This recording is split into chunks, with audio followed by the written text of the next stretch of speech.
So before I begin the video, I want to thank you lot. You lot came through in the last video, the first episode of the Final Fantasy Platinum series.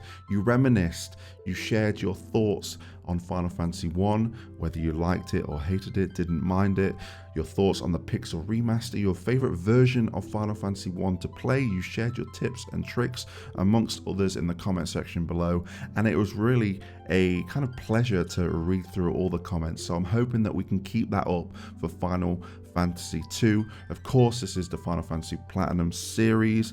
I'm going to go and cross the bridge to every game as I get to it. I may regret it, as I've discussed previously, and you guys certainly chimed in and let me know your thoughts on that journey and how it'll go. But it's a series that I'm going to try my best to kind of really up myself each time, listening to your guys' feedback. So if you do have any feedback for the series, let me know. And without further ado, what is up, guys? Genesis 7 here. Hope you're all doing well. Welcome back to the channel. Of course, I've got you covered with timestamps in the description down below. If there's a certain section that you want to go to, feel free. If you want to speed up the video, also feel free, whatever floats your boat. All I ask is for a thumbs up on the video, subscribe to the channel if you like the content, and get involved in that comment section, because it has been a joy to read so far. So Final Fantasy 2, this is the second entry of the franchise. It changed a lot, but the core was kind of the same. Especially playing through these Pixel remasters, they're going to look the same, but there is a lot to talk about with Final Fantasy 2, and we'll get into more detail as we go on. So I just want to begin with my history of the game and see if you guys kind of relate to the journey I had with it. So I first played Final Fantasy 2 as part of the Final Fantasy Origins collection, pretty much like Final Fantasy 1 back in 2003. Played it, completed it, and then I played Dawn of Souls with the extra dungeons. Was a blast to go through, and then we got what I feel like Final Fantasy 1 is the kind of definitive version, but it's not the most accessible. The Pixel Remaster is, and we'll go into detail with that later.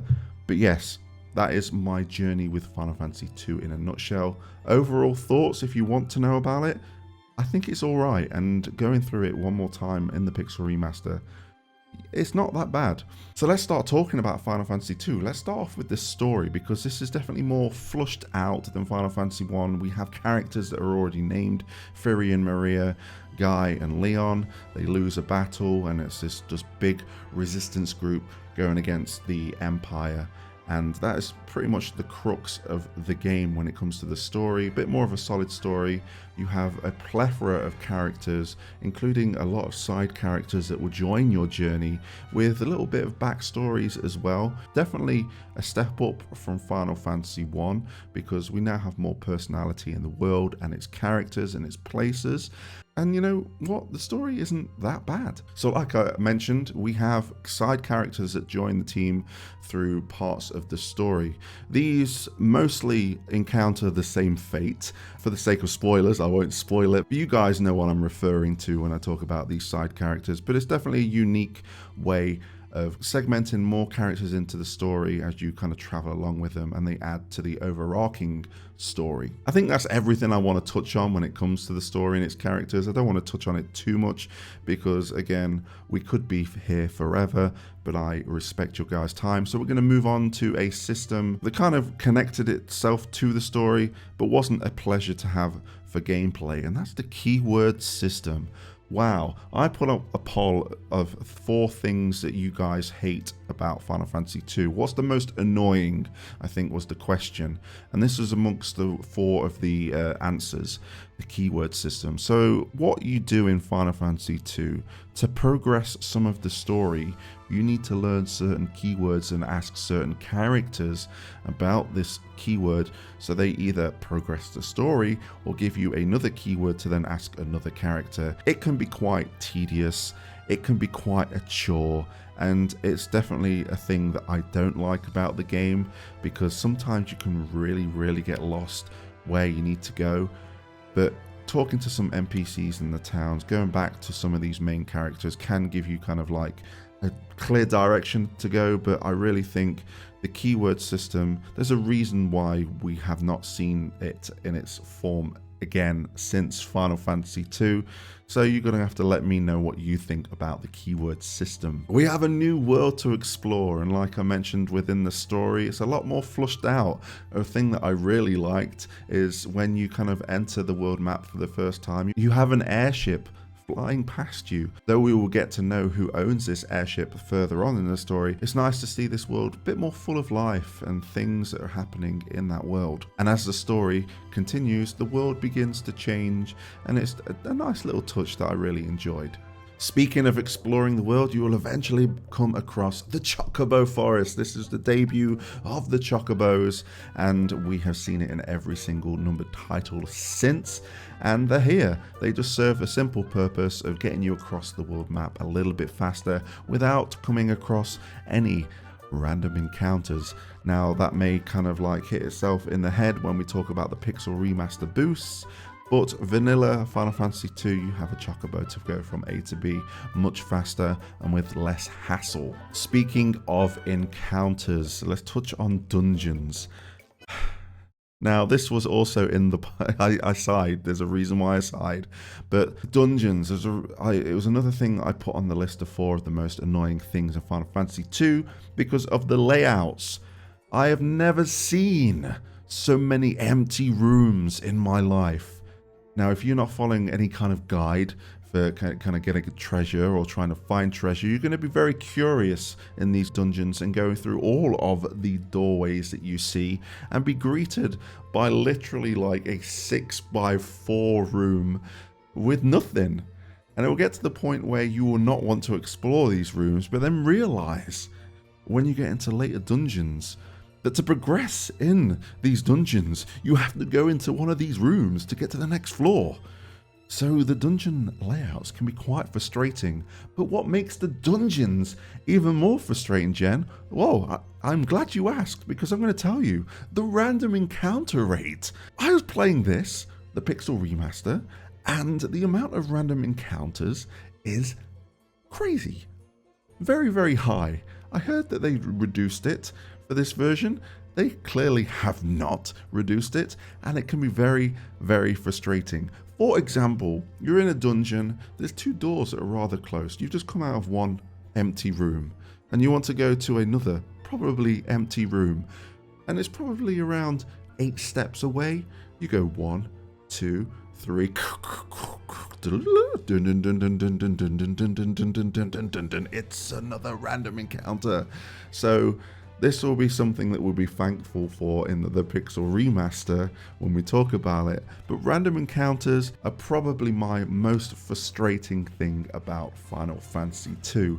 And I think that's a perfect segue to talk about the most controversial element of Final Fantasy 2, and that's the leveling system. So the battle mostly works the same as it did in Final Fantasy 1, and if you are going from Final Fantasy 1 to Final Fantasy 2 for the first time expecting the same, you will get the same as you go into the battle. You do have the flexibility of changing from the front row and the back row, so if you want to leave someone at the back, they deal less damage but they take less damage. Move someone to the front to deal more damage, but they'll take more damage. So it's a layer of strategy in the battle. But as you hit that victory fanfare, you will notice that you don't level up via levels, you will level up via stats. And the way these stats work is if you use something in particular. So for the weapons, I'll give a few examples: sword, axes, staffs, and I don't know, knives. You use any of those in battle, you will get kind of a leveling bar for that particular item. Do it enough, you will level to the next level, etc. until you get to level 16. The same applies to magic. So you use a magic in battle, keep using it more times, you'll level it up a lot quicker. Use it less, it won't level up at all. So if you end up not using cure whatsoever and you're a potion kind of player, that cure is going to stay at level 1 until you decide to use it. And then you have individual statistics. Now, the way this works is, let's talk about attack. So the more you attack, the more chance you've got of leveling your attack power. Basically, the statistics will level up as you use them. So if you kind of evade an attack, you have a chance to level up your evasion. And the more times you evade, the more evasion you will level up, to the point where you are just sliding out the way of all of the attacks. Now, a lot of people don't like this. Playing it this time around, because the first couple of times I've played Final Fantasy 1 through PSP, PlayStation 1 and the Game Boy Advance, I didn't really like it. This time, knowing what I was getting, I didn't really mind it. I kind of dedicated a class to my characters because we don't have a job system in this. So basically, Firion was my paladin, wielding like white magic and using a sword and shield. Very typical. Guy was my like dual wielding axe kind of guy, very tanky, high defense, high HP kind of guy. Maria was my like red mage, I guess you can consider her. And then of course the characters that are along your way, I just kind of left them to do whatever they had. So Minwoo came with all the spells, I used all the spells. Ricard came with his spear, I made sure to use his spear. So it's essentially the way you want your characters to be. You need to put the effort in to do that. So it can be frustrating, but for me, I had a plan, stuck to it, and surprisingly did not have a problem with the leveling system this time around. So that's everything about Final Fantasy 2. We talked combat, exploration, story, characters. If there's anything you want to kind of add to that, let me know in that comment section. But we're going to talk about the Pixel remaster changes and how it changed the game for me. So of course we have the standard editions that we had last time. We have the music player with the ability to play the new kind of rearranged tracks or go back to the retro bleeps and blops of that 8-bit soundtrack. I decided to kind of go back and forth between, because sometimes I was fed up of hearing the random encounter music, the battle music, so often orchestrated. I wanted to drive my mind insane with the bleeps and blops of the 8-bit sound battle theme. So the choice is there for you to change, and it's on the fly like Final Fantasy 1. We also have the art gallery, so if you want to look at concept art of Final Fantasy 2, that's there as well. We have the bestiary, and one thing that I noticed in the comment section is a lot of people didn't know that if you do it through the main menu, you can explore the map and have a look at all the enemies on the map. If there's a question mark there, you know that you need to kind of go around that area to find a certain enemy. And also, something I forgot to talk about in Final Fantasy 1 is that if you kind of like highlight that enemy, you can then battle against that enemy with whatever your team is in your save data. So you can go through all of the different mobs and how they spawn, whether it is with 2 other enemies or even 7 other enemies, up to kind of 9 on a screen. And that's something I should have touched on as well when we're talking about encounters, is that there's a lot of enemies, and if you get ambushed, you're ambushed. You are not going to be standing a chance whatsoever. But it's there in the bestiary if you kind of want to see what the best strats to go against these particular mobs are. Of course, there's a lot of repeated things here that I'm not going to go into too much detail from Final Fantasy 1. So we have the pixel graphics with the ability to turn on a filter. We have the 2 font options and a plethora of other options that you can mess around with your heart's content. But we're going to move on to the boosts, because there's a couple of extra ones here in Final Fantasy 2, and I think we should go into a little bit of detail with them. So of course we have the kind of increase in gil, but with the leveling system of Final Fantasy 2 being very different to Final Fantasy 1, we have a few other options here. So we can speed the leveling process of any kind of magic abilities, so be that black magic or white magic. Leveling to 16 can be a little bit easier. Still a grind, but a lot easier than vanilla Final Fantasy 2, and then we have the option to do the same with the weapons, leveling it a little bit faster. Then we have the option to select yes or no for compulsory HP level allocation. So every couple of levels you will get a HP allocation. You can turn this off if you want to not increase your HP, but they're the options in this Final Fantasy. You can mess around with them. I chose to use the gil sometimes. I definitely used the leveling boost, but for one particular trophy that we're going to talk about in just a little while. But in a nutshell, the Pixel Remaster again is the most accessible option to play Final Fantasy 2. If you're going from Final Fantasy 1 to Final Fantasy 2, expect some changes in its leveling system, but if you want to tweak with the boosts, you might not have such a hard time with it. Again, we have the ability to look at the maps and have a look at the world map, having to look at all the treasure chests that we've collected. So if you want to keep tabs on the things you've collected through Final Fantasy 2, it's all there in the map. The map's very helpful for looking for chests in dungeons as well. This is probably the best quality life that we're going to get in all of the Pixel remasters as we talk about it. So kudos for the addition of the map. So let's move on to the trophies. Now, this kind of follows a similar layout to Final Fantasy 1, but this has taken me a little bit longer to kind of platinum for reasons that I'll go into. So we have the usual suspects of completing the bestiary, collecting all the treasures, and getting a certain amount of money. But this time around, there are a few missables here. So there are a few items that will go missing because locations where items have held will either change or disappear as you progress with the story. You'll encounter a few places early game that you will not be able to collect all of the treasure, but be sure to, on your second visit, to collect it and complete whatever map that is, because some of these locations will disappear and you want to be ensuring you get those items. Same with the bestiary here, that we have a few enemies that will disappear. I'll give you a few little pointers here for you guys so you know what to look out for. So before a certain event that involves wind occurs, there are a couple of enemies that you want to ensure that you have in your bestiary. Well, there's just one here, and that's the Ferociarachos. Alright, I think I pronounced that right.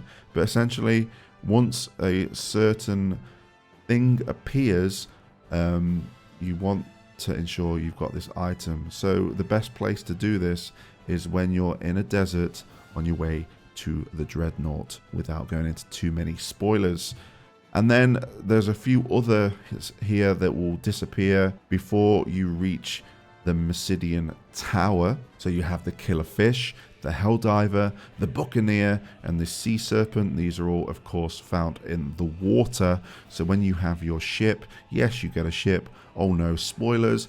You will ensure that you need to get these items checked off before you reach the tower. And then the last two here that are missable is on the way to the Colosseum when you get to that point of the story, and before you reach the Misable Tower is the Antlion and the Landray. You'll find them in the desert area, so ensure you grab these before those events occur. When it comes to rare enemies, I think the only problem you will have is the Goblin Prince. You'll find this on the first floor of Cashin Keep. You'll just have to keep running around until it appears, but this is the only place that it will appear. Ensure that you grab it. It might take a while, but it's not like the War Mech. You're not going to be going back and forth for hours on end. It should appear quite soon, and that's the only place you can grab it. Though you can grab it on bridges in the world map, but Cashin Keep's your best bet. Apart from that, all the trophies are pretty much the same. When you go to each location, there is a part in the story where a rebel camp will appear outside Castle Flynn. Ensure that you visit here before going into the castle, as this is just a temporary location, but it counts towards the trophy, so make sure you grab that. And then the final two trophies that you may have trouble with, even using the boosts, is leveling an either a magic ability or a certain weapon to level 16. There are methods online how you can do this. I try to just do this naturally. I tried to level up Ultima to level 16. I got it to level 15, but I really kind of caved in. And then I realized that as I teleported out of a dungeon, I took damage. So I went to cure the damaged party member, and as I did that, I noticed that cure leveled up in the menu. So what I did is I didn't level it all the way to 16 because it doesn't pop the trophy. I decided to just do it just a smidgen before it hit level 16, go into battle, make sure that all my kind of party members took damage, and then I went with the cure until it leveled to level 16, and then the trophy popped. Just took a little bit longer than I anticipated, but overall got to put a little bit more time into this one for the trophy list, but it's more or less the same. So there you have it. We have reached the end of our Final Fantasy 2 Platinum Series episode. Try to go in a little bit more detail with the trophies for you guys if you needed the help with some visual cues on there. Hopefully it all helped you out. It's been a pleasure talking about Final Fantasy 2. But now it's time to move on to the next Final Fantasy, and that's Final Fantasy 3. I'm excited for this one because I've only played the 3D remake, never played the 2D version, so it's going to be a pleasure. I will see you when I complete that. Again, thank you for watching. Leave your comments in the comment section below, and until next time, I'll catch you on the flip side.